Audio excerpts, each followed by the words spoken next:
Hi friends, welcome to Shamees kitchen. എല്ലാവർക്കും സുഖമാണല്ലോ. ഇന്ന് നമ്മൾ തയ്യാറാക്കുന്നത് നമുക്ക് എല്ലാവർക്കും പ്രിയപ്പെട്ട വളരെ ടേസ്റ്റി ആയിട്ടുള്ളതും അതുപോലെ തന്നെ ചെറിയൊരു നൊസ്റ്റാൾജിക് എല്ലാം തരുന്ന നല്ലൊരു തേൻ മിഠായിയുടെ റെസിപ്പിയാണ്.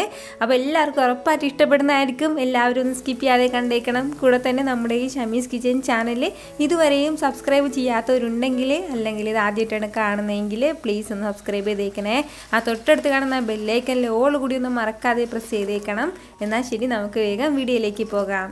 നമ്മുടെ ഈ തേൻ മിഠായി തയ്യാറാക്കി എടുക്കാൻ വേണ്ടിയിട്ട് ഞാനിപ്പോൾ ഇതുപോലെ ചെറിയൊരു സോസ് പാൻ നടുപ്പത്തേക്ക് വെച്ചിട്ടുണ്ട്.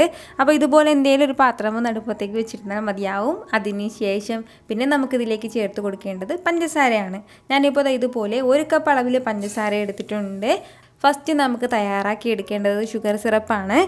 പഞ്ചസാര ചേർത്ത് കൊടുത്ത് കഴിഞ്ഞാൽ പിന്നെ ഇനി നമുക്കിതിലേക്ക് വേണ്ടത്, നമ്മളിപ്പോൾ 1 കപ്പ് അളവിലാണ് പഞ്ചസാര എടുത്തിട്ടുള്ളത്, അതേ കപ്പിൽ തന്നെ 1 കപ്പ് അളവിൽ വെള്ളം കൂടി ചേർത്ത് കൊടുക്കാം. ഇനി വേണ്ട എന്താണെന്ന് വെച്ചാൽ നമ്മുടെ ഷുഗർ എല്ലാം നല്ലതുപോലെ ഒന്ന് മെൽറ്റായി വരട്ടെ. നമ്മുടെ ഷുഗർ സിറപ്പെല്ലാം ഇപ്പോൾ നന്നായിട്ടൊന്ന് തിളച്ച് തുടങ്ങിയിട്ടുണ്ട്. അപ്പോൾ ഇതുപോലെ ഒന്ന് തിളച്ച് തുടങ്ങിക്കഴിഞ്ഞാൽ പിന്നെ നമുക്കിതിലേക്ക് ചേർത്ത് കൊടുക്കേണ്ടതാണ്. ഞാനിപ്പോൾ ഒരു 3 ഏലക്ക എടുത്തിട്ടുണ്ട്. എന്നിട്ട് ഇതുപോലെ അതുകൂടി ചേർക്കാം. അപ്പോഴത്തേക്ക് ആ ഏലക്കയുടെ നല്ലൊരു ഫ്ലേവർ ഉണ്ടാവും. അതിന് വേണ്ടിയിട്ടാണ്. അതുപോലെ തന്നെ പിന്നെ ഇനി നമുക്കിതിലേക്ക് വേണ്ടതാണ് ഇതുപോലെ ഒരു 3 ഗ്രാമ്പൂവും കൂടി. നമ്മൾ ഈ ഗ്രാമ്പൂ വന്നിട്ട് ഷുഗർ സിറപ്പിലേക്ക് ചേർത്ത് കൊടുക്കുമ്പോഴത്തേക്കും ഒരു പ്രത്യേക ഫ്ലേവറും അതുപോലെ തന്നെ ഒരു പ്രത്യേക ടേസ്റ്റും ഒക്കെ നമ്മുടെ തേൻ മിഠായിക്ക് കൊടുക്കും. അതിന് വേണ്ടിയിട്ടാണ്.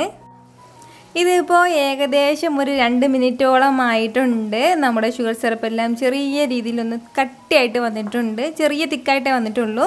അപ്പോൾ ഇത് ഇത്രയും തന്നെ മതിയാവും. ഒരുപാട് സമയം ഇട്ട് നമ്മളിങ്ങനെ ഒരു നൂൽപ്പരുവ് ആക്കേണ്ട ആവശ്യമില്ല. ഇനി വേണ്ട എന്താണെന്ന് വെച്ചാൽ ഒരു പകുതി നാരങ്ങ നീരും കൂടി ഇതിന് മുകളിലേക്ക് ചെറുതായിട്ടൊന്ന് ഒഴിച്ചു കൊടുക്കാം. അപ്പോഴത്തേക്കും ഈ ഒരു കൺസിസ്റ്റൻസിക്ക് തന്നെ അങ്ങനെ ഇരുന്നോളും.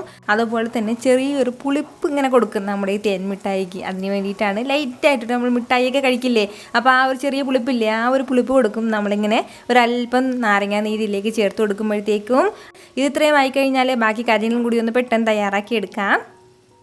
നമ്മുടെ ഈ തേൻ മിഠായി തയ്യാറാക്കി എടുക്കാനായിട്ട് നമുക്ക് വേണ്ടത് ദോശമാവാണ്. ഞാനിപ്പോൾ ഇതുപോലെ ഒരു 1.5 കപ്പ് അളവിൽ ദോശമാവ് എടുത്തിട്ടുണ്ട്. ഇത്രയും കട്ടിക്കാണ് എടുത്തിട്ടുള്ളത്.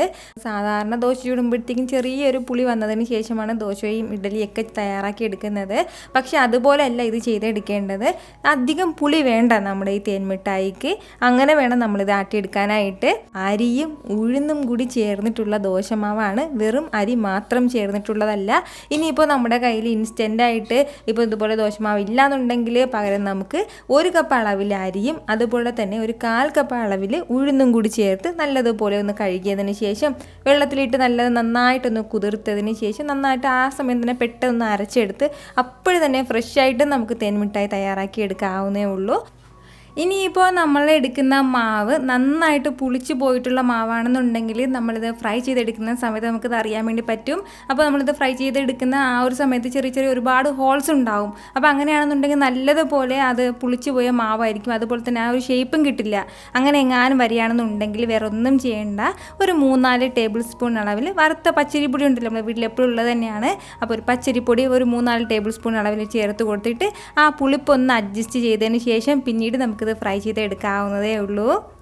അപ്പോൾ ഇത്രയും ആയിക്കഴിഞ്ഞാൽ പിന്നെ ഇനി നമുക്കിതിലേക്ക് വേണ്ടതാണ്, സാധാരണ നമ്മുടെ ഈ തേൻ മിഠായിക്ക് ഒരല്പം കളർ ഉണ്ടാകാറുണ്ട്. ഒന്നുകിൽ ഒരു റെഡ് കളർ, അല്ലാന്നുണ്ടെങ്കിൽ ഒരു ഓറഞ്ച് കളർ ഉണ്ടാകാറുണ്ട്.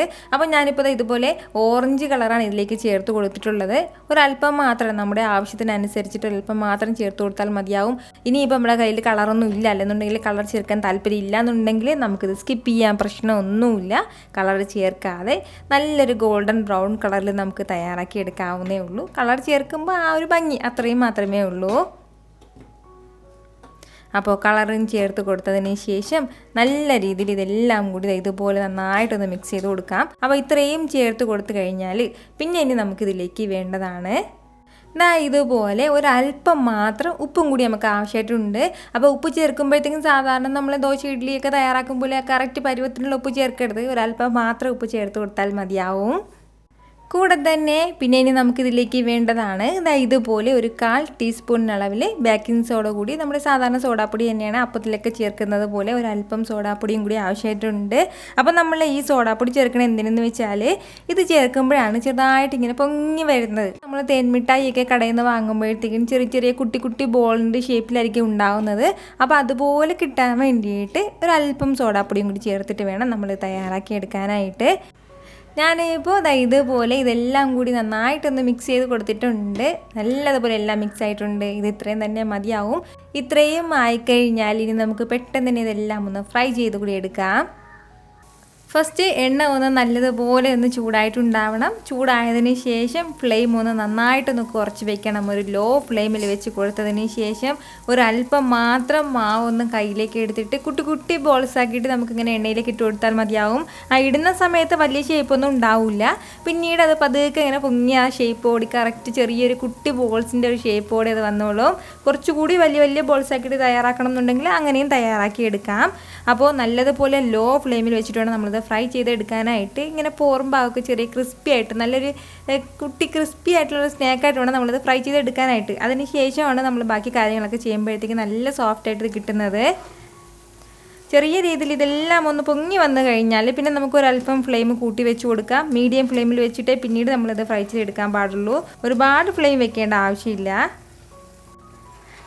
ഇപ്പോൾ നമ്മുടെ എല്ലാ ബോൾസും നന്നായിട്ടൊന്ന് ഫ്രൈ ആയിട്ട് കിട്ടിയിട്ടുണ്ട്. നല്ലൊരു കളറിൽ വന്നിട്ടുണ്ട്.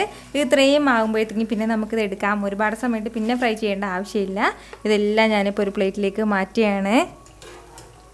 ഒരുപാട് പേരുടെ ഒരു നെസ്റ്റാൾജിക് ആയിട്ടുള്ളൊരു മിഠായി ആയിരിക്കും ഈ തേൻ മിഠായി എന്ന് പറയുന്നത്. സ്കൂളിലൊക്കെ പഠിക്കുന്ന സമയങ്ങളിലൊക്കെ ഒരുപാട് കിട്ടുന്നതായിരുന്നു.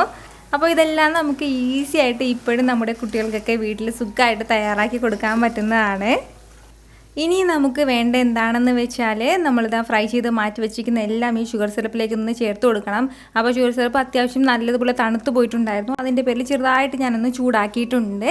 ചൂടാക്കിയതിന് ശേഷം നമ്മളിതാ ഫ്രൈ ചെയ്ത് വെച്ചിരിക്കുന്ന നമ്മുടെ തേൻ മിഠായി എല്ലാം ഇതിലേക്കൊന്ന് ചേർത്ത് കൊടുക്കാം. ചേർത്ത് കൊടുത്തതിന് ശേഷം ഇതെല്ലാം കൂടി നല്ല രീതിയിലൊന്ന് മിക്സ് ചെയ്തെടുക്കണം. നന്നായിട്ട് നമുക്കൊന്ന് മിക്സ് ചെയ്തെടുക്കാം. ഇതുപോലെ ഏകദേശം ഒരു 10-15 മിനിറ്റോളം ഈ ഷുഗർ സിറപ്പിൽ ഇങ്ങനെ ഉണ്ടാവണം. അപ്പോഴത്തേക്കും നമ്മൾ ഇതിലേക്ക് ചേർത്ത് കൊടുത്തിട്ടുള്ള നമ്മുടെ ഈ സ്നാക്സ് എല്ലാം ഈ ഷുഗർ സിറപ്പ് എല്ലാം വലിച്ചെടുത്തിട്ട് നമ്മുടെ സൂപ്പർ ടേസ്റ്റി ആയിട്ടുള്ള തേൻ മിഠായി റെഡി ആയിട്ടുണ്ടാവും. ഇനി ഇത് നമുക്ക് ഏകദേശം ഒരു 10-15 മിനിറ്റോളം ഇതിങ്ങനെ വെച്ചിരിക്കാം. അത്രയും സമയം കൊണ്ട് ഇത് നല്ല പെർഫെക്റ്റ് ആയിട്ട് ഇതെല്ലാം നല്ല സോഫ്റ്റ് ആയിട്ട് കിട്ടിക്കോളും. ഇതിപ്പോൾ ഏകദേശം ഒരു 15 മിനിറ്റോളം കഴിഞ്ഞിട്ടുണ്ട്. നമ്മുടെ തേൻ മിഠായിയൊക്കെ ഒരു അത്യാവശ്യം നല്ലതുപോലെ ഒന്ന് സോഫ്റ്റായിട്ട് കിട്ടിയിട്ടുണ്ട്. വേണമെന്നുണ്ടെങ്കിൽ വീണ്ടും കുറച്ച് സമയമൊക്കെ വെച്ചിരിക്കുകയാണെങ്കിൽ കുറച്ചുകൂടി നല്ല സോഫ്റ്റായിട്ട് വന്നോളും. അപ്പോൾ ഞാനിപ്പോൾ ഇത് ഇത്രയും തന്നെ മതിയാക്കിയാണ്. കുറച്ച് മുകളിൽ ഇങ്ങനെ കുറച്ച് ക്രിസ്പിയും അകം നല്ല ജ്യൂസി ആയിട്ട് ഇരിക്കുമ്പോഴാണ് നമ്മുടെ ആ തേൻ മിഠായി കഴിക്കാനായിട്ട് ഒരു സ്പെഷ്യൽ ടേസ്റ്റ് ഉണ്ടാവുന്നത്. അപ്പോൾ ഇത്രയും ആയിക്കഴിഞ്ഞാൽ ഈ ഷുഗർ സിറപ്പിൽ നിന്ന് പിന്നെ നമുക്കിത് എടുക്കാം. ഇതിൽ തന്നെ ഇട്ട് വെച്ചിരിക്കരുത്, എങ്കിൽ പിന്നെ നല്ല സോഫ്റ്റായിട്ട് പോവും. അതിൻ്റെ പേരിൽ ഈ സമയം ആകുമ്പോഴത്തേക്കും നമുക്കിതെല്ലാം മാറ്റി ഒരു പ്ലേറ്റിലേക്ക് എടുക്കാവുന്നതാണ്. വളരെ വളരെ ടേസ്റ്റി ആയിട്ടുള്ള നല്ലൊരു തേൻ മിഠായിയാണ്. ഉറപ്പായിട്ട് എല്ലാവരും ഇതൊന്ന് തയ്യാറാക്കി നോക്കണം. നമ്മുടെ പഴയകാല നൊസ്റ്റാൾജിക് ഫീലൊക്കെ നമുക്ക് കിട്ടുന്ന ഒന്നാണ്. ട്രൈ ചെയ്ത് നോക്കിയതിന് ശേഷം നിങ്ങളുടെ ഫീഡ്ബാക്ക് എനിക്ക് മറക്കാതെ ഒന്ന് അറിയിക്കണം. അപ്പോൾ എല്ലാവരും ഫീഡ്ബാക്ക് എനിക്കൊന്ന് അയക്കുമല്ലോ. ഈ വീഡിയോ നിങ്ങൾക്ക് ഇഷ്ടമായാൽ ഇതൊന്ന് ലൈക്ക് ചെയ്യാനും കൂടെ തന്നെ നിങ്ങളുടെ ഫ്രണ്ട്സിനും ഫാമിലിക്കും എല്ലാവർക്കും ഇതൊന്ന് ഷെയർ ചെയ്ത് കൊടുക്കാനും മറക്കരുത്. വീണ്ടും നല്ലൊരു ഉഷാറ് വീഡിയോ ആയിട്ട് ഞാൻ വരുന്നതായിരിക്കും. അതുവരേക്കും എല്ലാവരും ഹാപ്പി ആയിട്ടിരിക്കുക, സന്തോഷമായിട്ടിരിക്കുക, എല്ലാവരും സേഫ് ആയിട്ടിരിക്കണം. Take care friends.